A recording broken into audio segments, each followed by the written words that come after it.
Olá, me chamo Humberto Júnior, sou psicólogo clínico, psicanalista lacaniano, supervisor e escritor. E esse é o podcast Alô Lacan, um podcast para tratar, comentar e criticar o lacanismo contemporâneo, a prática psicanalítica e não só.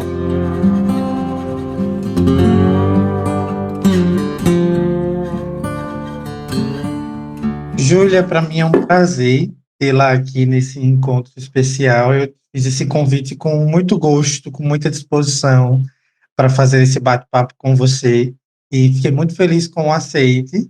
Eu acho que você não tinha essa opção de rejeitar. E, Tinha sim. e te convidei para falar sobre o desejo e a música popular brasileira, né? O que é que a música popular brasileira canta do desejo na psicanálise lacaniana? E você prontamente aceitou e eu já fico muito feliz com isso. E quero te dar as boas-vindas, pedir que você se apresente, fale um pouco sobre você e fique à vontade para discorrer um pouco sobre esse tema que particularmente me deixa um pouco curioso. Seja bem-vinda. Muito obrigada. Nossa, para mim aqui é um privilégio estar aqui. Eu sou Júlia Ratier, sou psicóloga, psicanalista, me autorizo um pouquinho mais a cada dia com os meus estudos, com a minha supervisão. Humberto é meu supervisor, com a minha clínica, pelos pares. Uma coisa que eu gosto de manter sempre alerta é que a gente não se autoriza sozinho, né? Então, quanto mais a gente encontra pares com quem vai fazendo sentido ter uma caminhada, melhor ela fica. Mais desejante também, porque através do outro a gente vai vendo que a gente é furado também. Eu fiquei muito feliz com esse convite porque ele partindo da nossa relação, né, enquanto supervisor e supervisionanda, eu até me emociono para poder falar um pouco do quanto ele vem de dentro. Essa coisa da MPB me apareceu como uma alternativa criativa para estudar Lacan, porque desde que nós começamos a nossa supervisão, o Humberto está me acompanhando eu tenho uma espécie de transição teórica, né? Está acontecendo uma transição teórica na minha clínica. Antes eu era freudiana, fui freudiana até orientava a minha clínica com essa escuta até uns 8 meses atrás. E quando nós começamos a fazer o nosso processo ali, Humberto era uma pessoa que estava sempre me incentivando a cultivar o meu caminho através da arte, porque eu vim das letras também. E a música popular brasileira é letra, é psicanálise, é arte, é subversão, é agressividade, é tudo isso. Eu acho ela um belo mix de liquidificador dessas coisas todas. Primeiro, eu acho que dá para dizer que a gente precisa pensar que o desejo é uma conta que não fecha. Ele é uma conta que não fecha e eu descobri isso estudando e localizei isso no Roberto Carlos quando ele diz que 2 e 2 são 5. Se o desejo só se constitui a partir de uma falta, ele precisa localizar uma conta que não fecha na vida do sujeito. Logo, eu estive muito tempo às voltas de criar uma metáfora, porque esse é meu jeito de estudar e de perceber a vida, poder criar uma outra coisa a partir daquilo que eu estudo e daquilo que eu pratico, é criar uma metáfora para o desejo. Eu ficava pensando, meu Deus, como é que eu posso metaforizar isso, que em Lacan já é bastante metaforizado, mas que para mim não basta. E eu nem sabia que eu estava desejando por si só, né, nesse processo. Ficava assim pensando, meu Deus, mas será que o desejo é uma conta, né? A gente fica pensando naquela frase meio batida, né? Ai, bancar o desejo. Não acredito nisso, não. Acho que ele não é uma coisa que é para ser bancada, porque aí, primeiro que esse significante ele é bastante capitalista, né? O bancar, hoje ele é tão atravessado por essas coisas do capitalismo, do faça você mesmo, e segundo que se você banca, não existe uma outra coisa para ser feita. O desejo ele tem que dar lugar a coisas e não restringir a possibilidade de uma falta, de uma coisa ali para fazer você não se ver completo. Eu comecei a entender quando eu pensei assim: não, eu tenho que pensar numa metáfora que não fecha. Se ele é uma conta que não fecha, eu tenho que pensar numa metáfora que não fecha. E a MPB foi me dando alternativas para isso. Eu até anotei algumas músicas aqui. A primeira delas foi a Ideologia do Cazuza, quando ele diz, né, que ele vai pagar a conta do analista para nunca mais ter que saber quem é, que para mim foi um processo delicado de fazer ali uma relação, porque eu pensava, tá, mas em alguma medida eu também vou para saber, né, alguma coisa de mim. Mas se eu vou para saber, eu tenho que pensar que eu vou também desaprender muitas coisas para saber algumas. Isso é parte do processo. Então, a gente vai para depurar o gozo e para procurar lugares de possibilidade numa análise. Acho que é meio por aí. O que você acha? Então, eu fico pensando, e essa última palavra que você usou, depurar, ela me pegou agora, pensando na integralidade disso, né, da depuração do gozo. Se a gente apura, a gente intenciona expelir o sumo, né, o suprassumo de alguma coisa. E se a gente depura, o que é que a gente faz? Então, já levanta uma questão para a gente pensar. Depois, você fala dessa relação da música popular brasileira com o desejo. Eu me lembro muito do Paulinho Mosca, que eu adoro, e ele tem uma música maravilhosa que, para mim, ele explica o aforisma lacaniano de a relação sexual não existe. Quando ele canta que nós somos um par ímpar. Para mim, quando ele canta isso, ele canta o aforismo lacaniano de que nós somos um par ímpar, isso se referindo ao par, a uma relação afetiva, a uma relação sexual. Nós somos um par ímpar. Então, eu fico me perguntando, Júlia, o que é que há na música popular brasileira que é tão capaz de cantar o desejo que para nós é tão difícil de entender? Porque o que eu mais vejo entre os psicanalistas, e aí você fala da nossa relação do ambiente interno da supervisão, e você sabe que o ambiente da supervisão é inevitavelmente um ambiente de desconstrução, porque você desconstrói as certezas teóricas, as certezas clínicas, mas também as certezas imaginárias. No Seminário 9, Lacan diz que toda identificação é imaginária.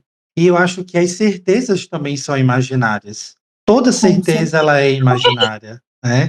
Então, eu acho que a música popular brasileira, ela canta a incerteza das coisas e dos fatos. Por exemplo, se a gente for até a Gal Costa, que eu adoro, quando ela fala da força que me leva a cantar, para mim essa força é o desejo, que, por Claro. exemplo, não tem a finalidade de fazer cantar. O desejo não tem uma finalidade. Ele não tem um objeto, ele não tem um paradeiro. Paulinho Mosca também canta isso.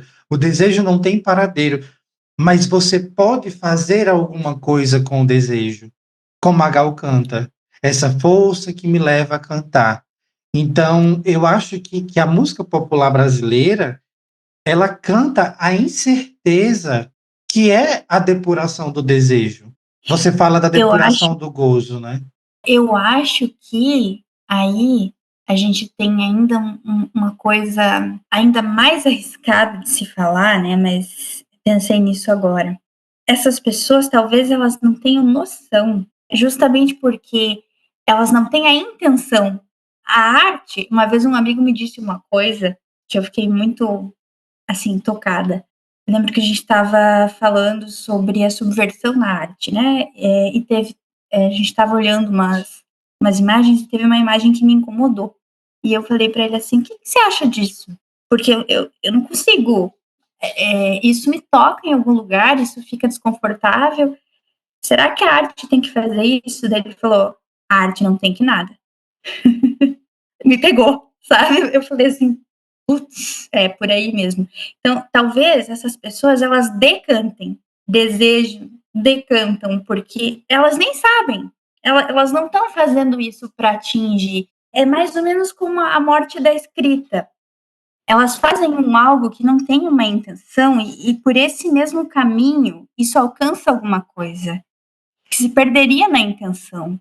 Isso que meu amigo me provoca quando ele diz que a arte não tem que nada, a arte é um atravessamento do recalque, porque você não se preocupa.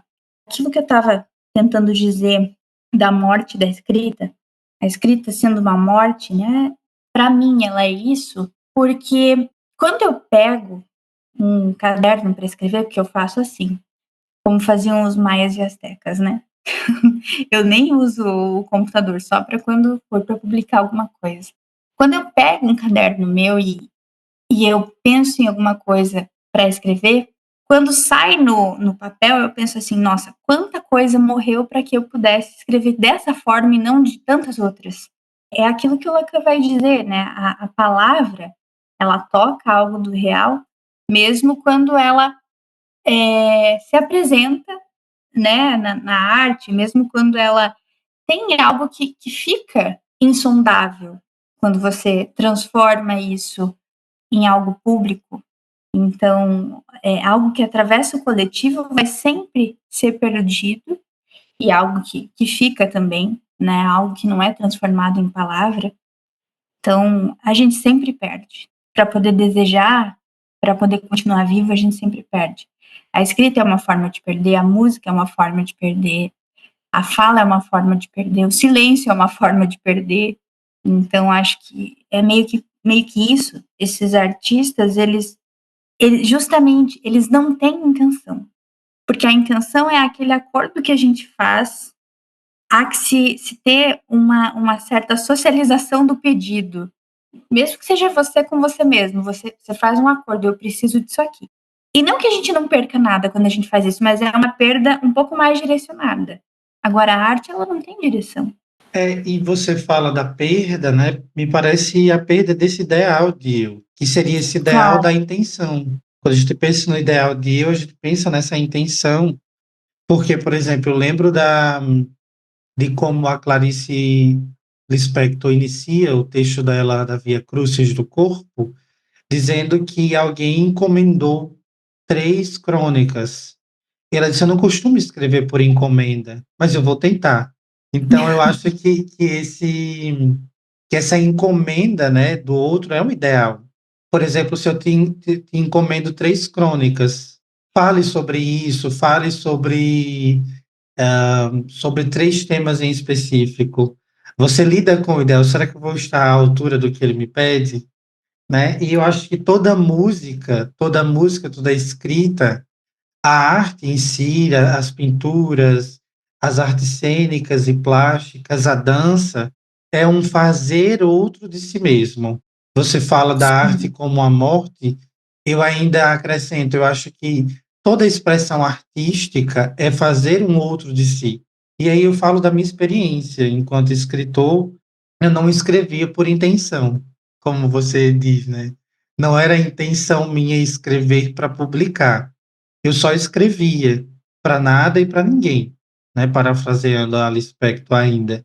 E hoje me deparar com uma escrita que fez parte de um instante da minha vida passada é me ver outro. Eu me vejo nas entrelinhas do que eu escrevi e não me reconheço mais, porque eu já não leio mais uhum, daquele lugar que eu escrevi.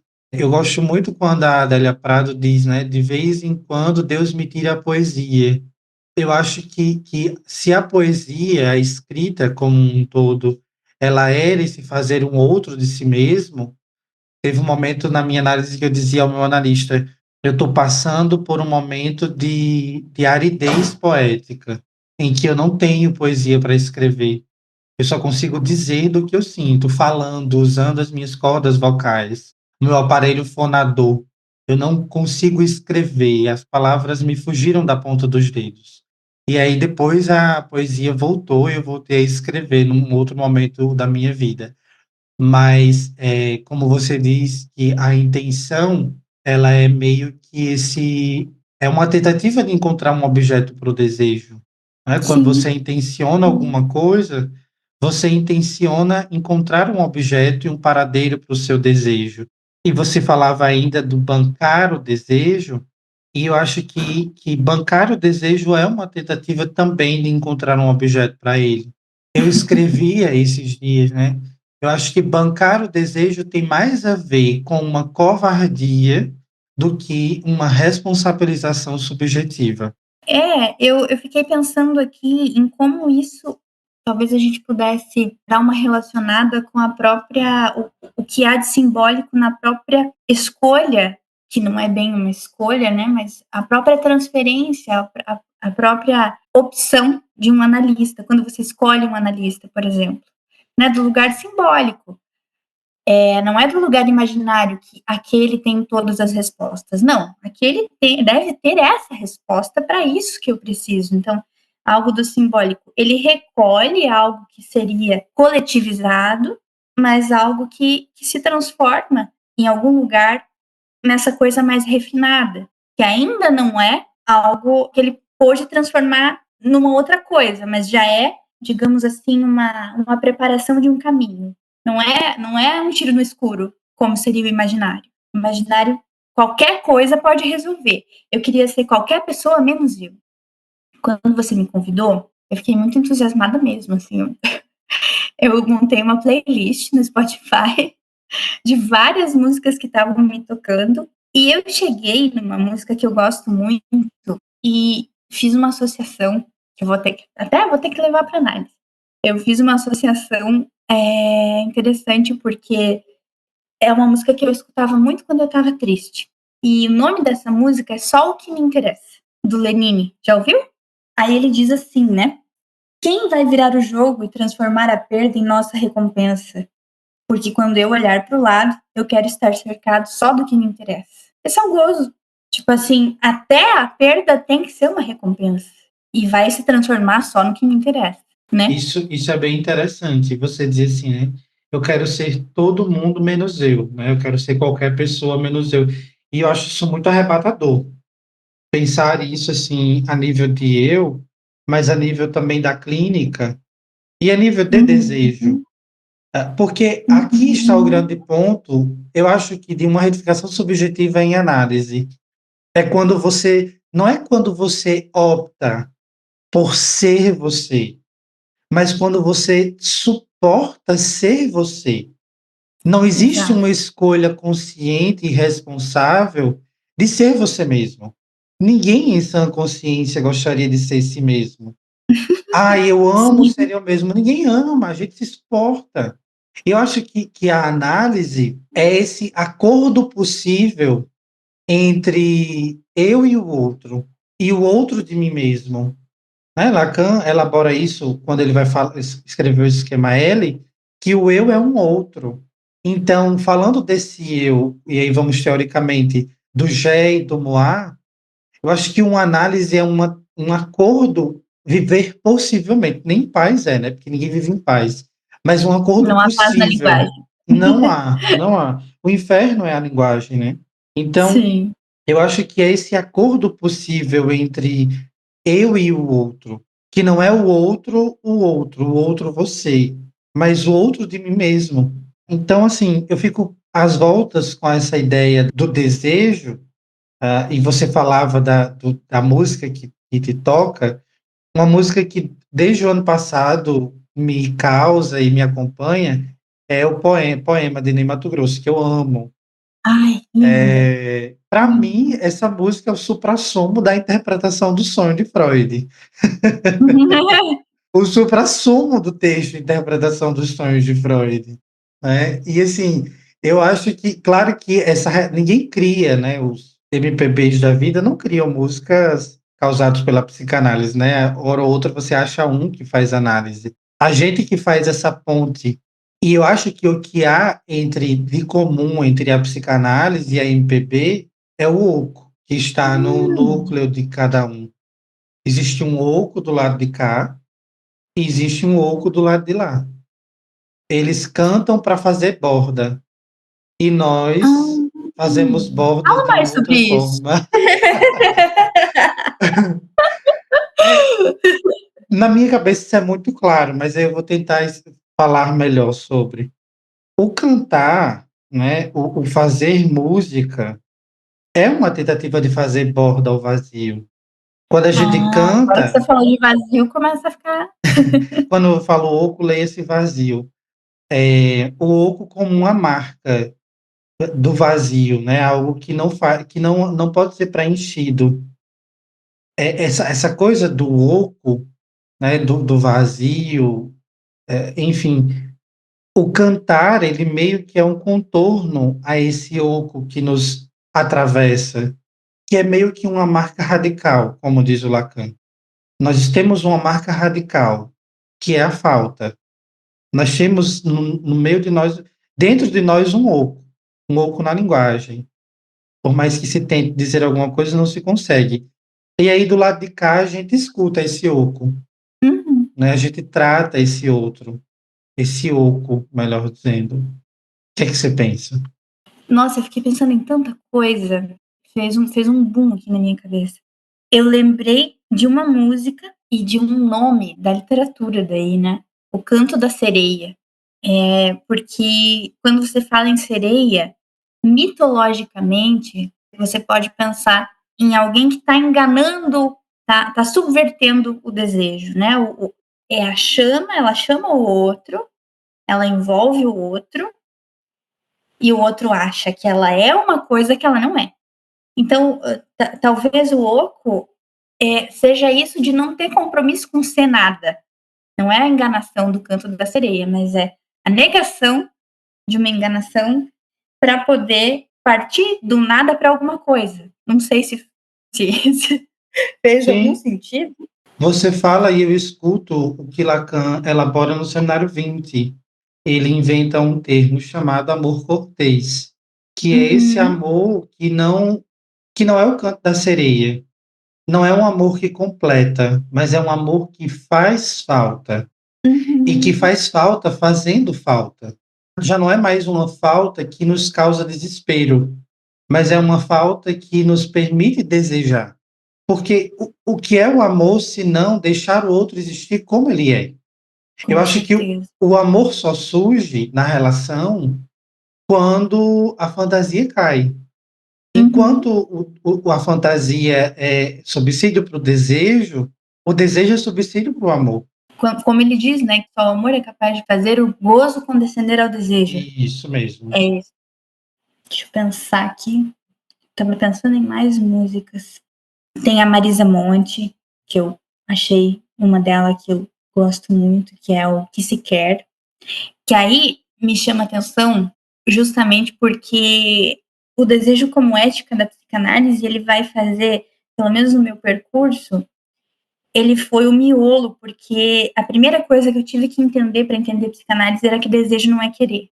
Por exemplo, nas letras, na literatura, poderia até andar lado a lado com o querer, na psicanálise se subverte, né? O desejo pode ser oposto ao querer, porque o querer precisa dessa confirmação narcísica, né? Ou pelo menos um tanto quanto de contrato social e de checklist para existir. E aí, quando a Marisa canta, mas se eu tenho tanto a perder, eu perco é o medo de que a sorte lê. Ela canta meio que jogando, né? Ela diz assim, vou perder o medo, a sorte que leia por mim, mas eu não entendo isso. Se você pega a música inteira, você vai vendo, né? Que ela fala, o que é um dia na vida sem culpa? O que é um dia na vida procurando por um lugar? Aí eu acho que ela fala de um descanso, não de um descaso, que só uma letra separa o descanso e o descaso, né? Mas eu acho que ela fala de um descanso. E na análise, para ser desejante, a gente também precisa de um descanso. Ontem ainda eu estava pensando sobre alguns casos que eu venho atendendo de pessoas que se colocam de maneiras muito preocupadas em relação a uma meta estabelecida e ambas essas pessoas têm metas com o tempo cronológico, né? Preciso passar nesse concurso aqui, né? Preciso fazer isso até tal dia. E aí peguei esse preciso, né? Esse imperativo, essa coisa aqui, e me perguntei, como eu já tinha perguntado para essas pessoas, mas me perguntei, o que é que faz alguém dizer que precisa de algo? É um contrato que precisa também ser depurado, né? Precisa ser ouvido um pouco a mais e pegar notas do descanso desse imperativo? Qual é a nota do descanso desse imperativo? Quando é que esse sujeito vai poder olhar para isso de uma maneira que, bom, por que que eu preciso? Tem uma continuação aí. Eu não preciso só porque eu preciso, nem só porque meu pai quer, nem só porque minha mãe acha legal, nem só porque para precisar de alguma coisa tem que ter algo meu. E o desejo não é frenético. Você fala do Exatamente. descanso, e é uma coisa bem importante de se falar. A gente fala da metonímia do desejo como se fosse algo imparável, como que se por algum momento não pudesse se contentar com algo. A marca do desejo é essa. E aí eu falava disso uma vez no Instagram, Júlia, perguntando se o pessoal sabia fazer uma distinção discursiva da insatisfação neurótica e do que no desejo há de insatisfeito. Porque o desejo é marcado também por uma insatisfação. E aí E você aí a fala gente tem que cuidar com o diagnóstico, né, também. justamente, né? Você falando desse contexto que você trazia, eu lembro de uma entrevista que a Ana Carolina dá, e ela cita a Camille numa carta ao Rodin, que ela diz assim: existe sempre alguma coisa ausente que me atormenta. E essa frase assim causa um eco dentro de mim. Existe sempre alguma coisa ausente que me atormenta. Eu acho que quando falávamos do inferno, ser desejante, ser sujeito de desejo, é lidar com esse tormento de uma coisa sempre ausente. Porque nunca teremos essa coisa. Porque ela nunca existiu e nem é possível de existir. Então, é essa a coisa que nós continuamos a procurar. E a MPB canta, e canta para fazer contorno, e canta para nos provocar a tomar vários porres, para suportar lidar com essa coisa ausente que me atormenta. A MPB, eu acho que se eu tivesse que dar um nome agora, assim, para ela, eu diria que ela é um sinal. Um sinal de quê? Não sei. De fumaça, de carta, de. Mas ela é um sinal que vem em branco. É mais ou menos como se alguém te enviasse um envelope em branco. Ela é uma provocação. Um sinal de fumaça que não tem uma coisa para salvar. Só tá ali dizendo, ó, oi. E eu queria concluir esse nosso encontro de hoje com um trecho do meu trabalho de cartel sobre as psicoses. A clínica das psicoses me ensina muito.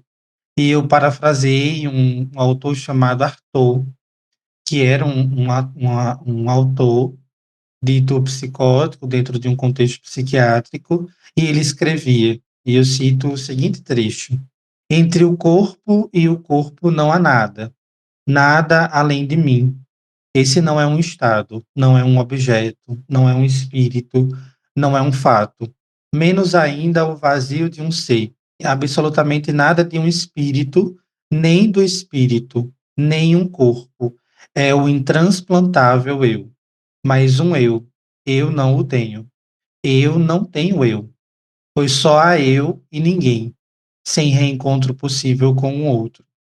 Esse que eu sou é sem diferenciação, nem oposição possível. É uma intrusão absoluta de meu corpo em todo lugar. Eu acho que em algum momento isso poderia virar música. Nossa. Essa tentativa de reencontro com o eu. Então, Júlia, eu quero muito te agradecer por esse encontro, por essa conversa muito boa que vai certamente em mim reverberar e naqueles também que estiverem dispostos a ouvir. Muito obrigado por sua generosidade, tá? Imagina. Obrigada a você por ter me convidado para uma coisa tão bonita. Um beijo para você. Beijo.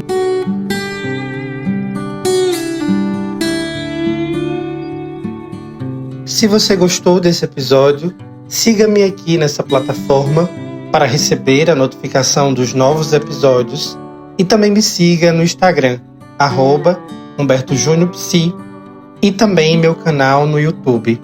Curta, comente e compartilhe. Um abraço.